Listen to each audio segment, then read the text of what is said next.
Good morning everyone. हमने संधि की क्लास करी थी, उसमें मैंने गुण संधि तक आपको करवाया था। आज की क्लास में मैं आपको यण संधि प्रारंभ करवा रही हूँ। यण संधि का देखिए, वैसे तो 10th तक तो सूत्र आते नहीं है, पर हमारे रीट वगैरह कंपटीशन क्लासेस के बच्चों के लिए आप देखिएगा कि यण संधि का क्या नियम है। इसका नियम है इको यणची, कि इक के आगे यदि कोई भी असमान स्वर आता है, कि आगे कोई भी असमान स्वर आता है, स्वर हो तो इक को यणादेश हो जाता है। असमान स्वर की बात क्यों कही? क्योंकि देखिए यदि ई के आगे ई ही आ गया तब तो कौन सी संधि हो गई? दीर्घ संधि हो गई ना। तो इसलिए समान स्वर ना कहकर हमने क्या कहा? असमान स्वर, कि ई के आगे बस ई ना आए, क्योंकि ई के आगे यदि ई आ गया तो कौन सी संधि हो जाएगी? वो हो जाएगी दीर्घ संधि में चली जाएगी। असमान स्वर उ आ जाए, ए आ जाए, आ जाए, री आ जाए, कुछ भी आ जाए, पर असमान स्वर होना चाहिए। तो आप पहले इस सूत्र को समझिए। इक के आगे ई उ री के आगे कोई भी असमान स्वर हो तो इक को यणादेश हो जाता है। यही यह सूत्र कहता है, ई को यणची। ई को यणची क्या कहता है? इक के आगे असमान स्वर हो तो इक को यणादेश हो जाता है। ई का यह होगा, उ का वह होगा, री का री का ले हो जाता है। किस प्रकार से होगा अभी देखिए, मैं आपको सूत्र उदाहरण कराती हूँ। प्रति धन उवाच। देखिए प्रतिधन उवाच, मैंने आपको वर्ड निकालना सिखाया था पहले की क्लासेस में। अगर किसी ने नहीं देखी है तो आप वो देखिएगा किस प्रकार से वर्ण। अब ती में किसका स्वर है? ती में स्वर है छोटी ई का, बाद में उ है ना असमान स्वर। यदि ऐसी स्थिति हो इक के आगे असमान स्वर हो तो सिर्फ ई को क्या आदेश हो जाएगा? ये आदेश हो जाएगा। ठीक है भाई, अब ये उवाच क्यों रह गया? ये उवाच ऐसे कैसे रहेगा? क्योंकि हमने सिर्फ क्या बनाया? ई को बनाया। पहले गुण संधि दीर्घ संधि में हम क्या कर रहे थे? दोनों को मिला के कर रहे थे, अब सिर्फ ई का करा। ती में से यदि ई का स्वर निकल गया तो ती कैसा रह जाएगा? हलंत रह जाएगा, आधा रह गया। अब इसको मिलाकर करेंगे तो कैसा रह जाएगा? प्र। अब तय को पूरा करने के लिए देखिए बीच में कोई स्वर है? कोई स्वर नहीं है ना, तो कैसा लिख देंगे? आधा। अब यह को पूरा करने के लिए स्वर है उ का, तो यू वाच है, प्रत्यु उवाच। आया समझ में? और एक और उदाहरण देखिए, प्रति आ, प्रति एकम, प्रति धन एकम। अब वही क्लास के बच्चों की तरह कि मैडम धन क्या बोल रहे हो? ये जो प्लस का चिन्ह है ना, इसको संस्कृत में धन बोलते हैं। देखिए ती में किसका स्वर है? ई का स्वर, बाद में कोई भी असमान स्वर है तो असमान स्वर होने पर ई को क्या हो जाएगा? यह आदेश हो गया। बाद का एकम, ऐसे की ऐसे, क्योंकि हमने सिर्फ ई का चेंज करा है, एकम। अब यहाँ पर ती में से यदि ई का स्वर निकल गया तो प्र और ये हलंत। अब इसको देखिए, यह को पूरा करने के लिए कोई भी स्वर नहीं है तो ये कैसे लिख देंगे? आधा लिख देंगे। अब इस वाले को पूरा करने के लिए तो स्वर है ना, तो स्वर की कैसे मात्रा लग जाएगी? ये जो कैसे वर्ण पूरे होते हैं, कैसे स्वर निकलता है, इसके लिए आप वर्ण विचार वाली क्लास देखिएगा। आपको स्वर निकालना, वर्ण को मिलाने के बाद बनना, वो सारी चीजें समझ में आ जाएंगी। कि हर क्लास में ही आपको संधि में तो स्वर व्यंजन निकालने पड़ेंगे, तो हर बार मैं ये चीज नहीं सिखा सकती, है ना। एक ही मात्रा प्रत्येकम, तो आप वर्ण विचार वाली क्लास देखिएगा। ये ई के उदाहरण हुए। अब आया समझ में? देखिए अब मैं आपको दिखाती हूँ, ऊ का उदाहरण कराती हूँ एक दो। ऊ का उदाहरण है मधुधन अरि।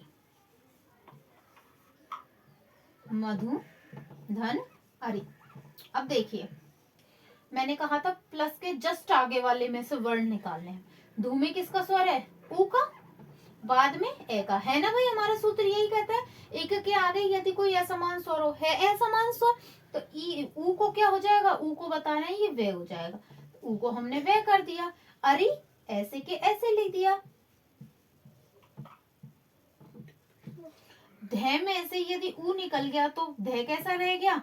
हलन। ये चीज भी मैंने वर्ण विचार की क्लास में बताई थी कि किसी भी व्यंजन में से यदि स्वर वर्ण निकल जाता है तो उसके हलंत लगा देते हैं। देखिए अब इसको मिलाकर लिखते हैं हम। मैं का मैं लिख दे ध को पूरा करने के लिए कोई स्वर है, कोई स्वर नहीं है, तो ध कैसा हो जाएगा, आधा। अब इसके आगे व को पूरा करने के लिए स्वर है, तो वह हो जाएगा पूरा। क्या बन जाएगा, मधवरी। आया समझ में, देख लीजिए, स्क्रीनशॉट ले लीजिए। ठीक है, फिर अगला है री का उदाहरण कराती हूँ मैं आपको। री का है धातृ धन अंश है, धातृ धन अंश है। अब देखिए तय में कौन सा स्वर है, री का, और बाद में ए का है। भाई हमारा सूत्र यही कह रहा है असमान स्वर होना चाहिए, तो असमान स्वर है, तो री को क्या हो जाएगा, रे आदेश। ठीक है, बाद का शब्द यूं क्यों, अब तय में से री निकल गया तो तय कैसा रह जाएगा, आधा। आधा यानी कि संस्कृत में क्या लिखते हैं आधे को, हलन। अब इसको मिला के आधा तय और पूरा रे हो तो क्या बन जाता है, त्रय बनता है ना। तो या तो आप इसको ऐसे भी लिख सकते हो, धा धा आधा तय र, रे में एक स्वर मिल गया इसलिए रे पूरा।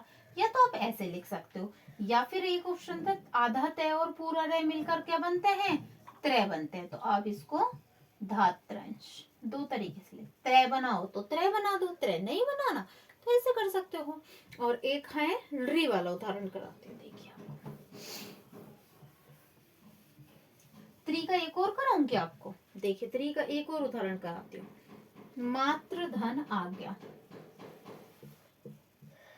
मातृ धन आज्ञा, मातृधन आज्ञा। अब देखिए तय में किसका स्वर है, वही री का, बाद में आ का स्वर है। ठीक है, यदि इन इक के आगे असमान स्वर हो तो इक क्या हो जाएगा, री रे में बदल जाएगा। ठीक है भाई, बाद में आज्ञा यूं की यूं। तय में से री निकल गया तो तय कैसा रही, इसमें से री निकला, यहाँ आया, यहाँ से बनकर यहाँ आ गया, तो ये वाला तो री रहा नहीं, तो कैसा रह जाएगा, तय हलंत। अब तय और रे मिलकर क्या बनते हैं, त्रय, त्रय बन गए। आ का स्वर आया, त्रा, धात्राज्ञा, मात्राज्ञा, मात्राज्ञा, मात्राज्ञा। ठीक है, री का और बताती हूँ उदाहरण, देखिए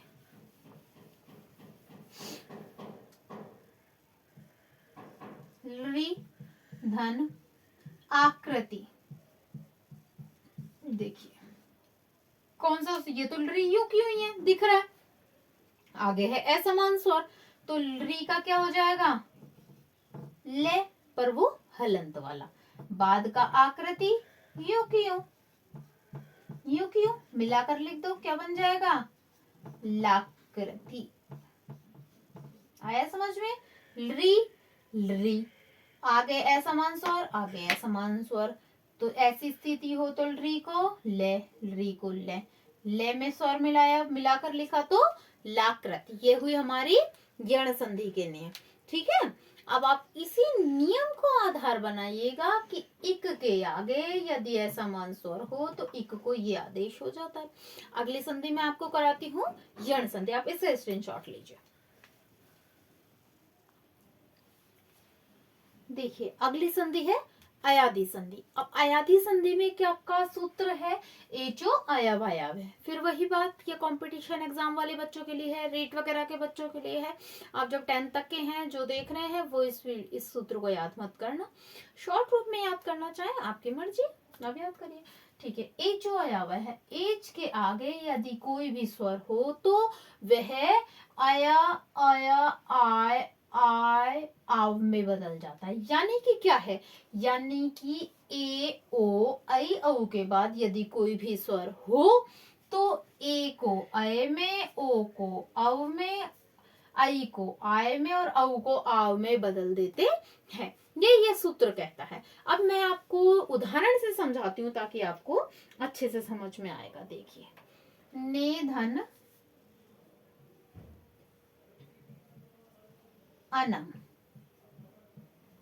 देखिए कौन सा स्वर है, ए का, बाद में ए, है कोई स्वर? ए के बाद कोई स्वर है। अब न में से ए का स्वर निकल गया, तो पहले तो ये देखिए, यदि ए के बाद यदि कोई भी स्वर हो तो ए किस में बदल जाएगा? ए किस में? आया में बदल जाएगा। ए बदल गया, आया में बदल गया। और बाद का अनम यूं क्यों। और न में से जब ए का स्वर निकल गया तो न कैसा रह जाएगा? हलंत रह जाएगा। न में से ए का स्वर निकल गया तो न हलंत रह गया। अब इसको मिलाकर लिखेंगे तो क्या बन जाएगा? न में ए का स्वर मिला तो न पूरा, य में ए का स्वर मिला ये पूरा, और नम क्या बना? नयनम। आया समझ में? और यदि आपको मान लो नयनम लिखा जाए, आपको विच्छेद करना है, तो देखिए नय अय अलग ही पता चल रहा है, अनम को अलग करो। मान लो ऐसे लिखा आ जाए नयनम कि इसका विच्छेद करो, तो आप कैसे करोगे? देखो नय अय यहाँ तक का मैटर है, आप एक्स्ट्रा चीज को पहले लिख दो। एक्स्ट्रा चीज ये है नय, न को अलग, पहचान में आ रहा है? अब आया किससे बनता है? ए से बनता है, ए से बनता है, ठीक है। ये पर वो तो आया हलंत रहता है, यानी कि बाद में इसमें किसका स्वर मिला है? इस तरीके से आप विच्छेद कर सकते हैं, ठीक है। अगला मैं आपको उदाहरण कराती हूँ।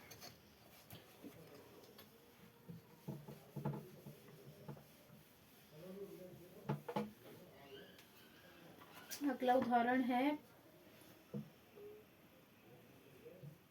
ओ धन अनम। देखिए पो में किसका स्वर है? ओ का। बाद में कोई भी स्वर है तो ओ किस में बदल जाएगा? अब में बदल जाएगा, ठीक है भाई। और ये बाद का अनम यूं क्यों? बाद का अनम यूं क्यों हो गया? पे में से ओ का स्वर निकल गया तो पे कैसा रह गया? हलंत रह गया। अब इसको मिलाकर लिखेंगे, पे में ए का स्वर मिला पे पूरा, वे में ए का स्वर मिला वे पूरा, नम पवनम, ठीक है। अगला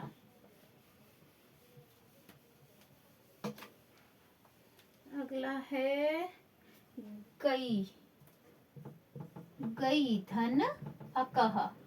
अब देखिए फिर वही बात, गे में किसका स्वर है? आई का। आई की तो ध्यान रखना एक ही होती है, कॉपियों में स्कूल में भी कई बच्चों ने गलती करी थी, एक की मात्रा होती है एक और आई की मात्रा होती है दो। ये ध्यान रख लेना, कई मात्राएं भूल जाओ। दो मात्राएं यानी कि आई, आई आ गया। बाद में ए, आई के बाद ए कोई भी असमान स्वर तो आई किस में बदल जाएगा? आय में, आय में बदल गया। बाद का अके यू की यू। गे में से आई निकल गया, आई बन के यहाँ आ गया तो गे कैसा रह गया? हलन। हम इसको मिलाकर लिखेंगे तो कैसा बन जाएगा? गे में आ मिला गा, ये में ए मिला ये पूरा, गायक आया।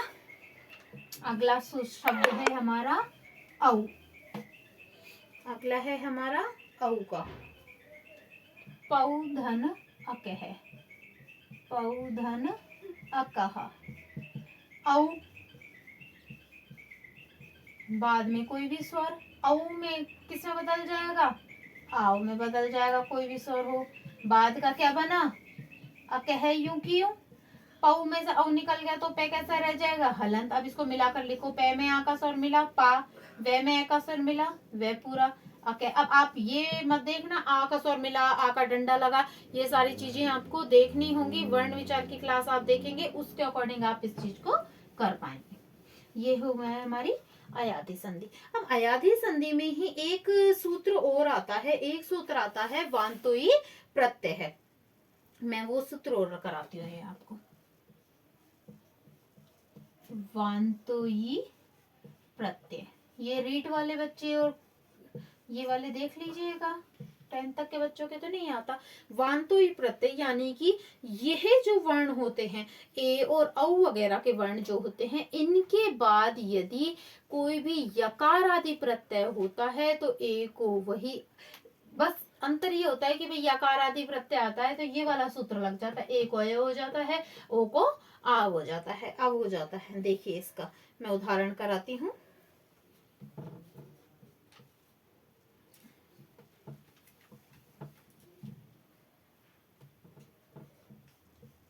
गोधन यत। वैसे में हमारा सूत्र क्या कहता है, ये ए आई ओ औ के बाद क्या आना चाहिए, कोई भी स्वर वर्ण आना चाहिए। अब स्वर वर्ण ना हो के हम क्या हुआ, हमारा सूत्र तो क्या कहता है, हमारा सूत्र कहता है कि इनके बाद ए आई ओ औ के बाद कोई स्वर वर्ण आना चाहिए, पर यह सूत्र कहता है कि कोई भी यकार आदि प्रत्यय होगा तब भी यह सूत्र लग जाएगा। बस इतना से यह सूत्र कहता है। अब देखिए गो के बाद यकार आदि प्रत्यय है तो ओ को क्या हो जाएगा, ओ को क्या हो जाएगा, अब हो जाएगा, ओ को अब हो जाएगा ना, ओ को अब हो गया, और बाद का यत यू क्यू, इनको मिलाकर लिखेंगे गैम ग। अब वे को पूरा करने के लिए कोई स्वर नहीं है तो वे अधूरा गव्यत। बस इतना सा है, और कुछ भी इस सूत्र में नहीं है। बस ये चीज है कि वैसे हम सूत्र में कहते हैं कि कोई भी स्वर होना चाहिए, पर यह सूत्र कहता है कि यकार आदि प्रत्यय होंगे तब भी यह वाला सूत्र लगेगा, ए को अब होगा, ओ को आव होगा, ये सूत्र कहता है। बस और कुछ इतना नहीं है। एक अब वाला भी कराती हूं मैं आपको,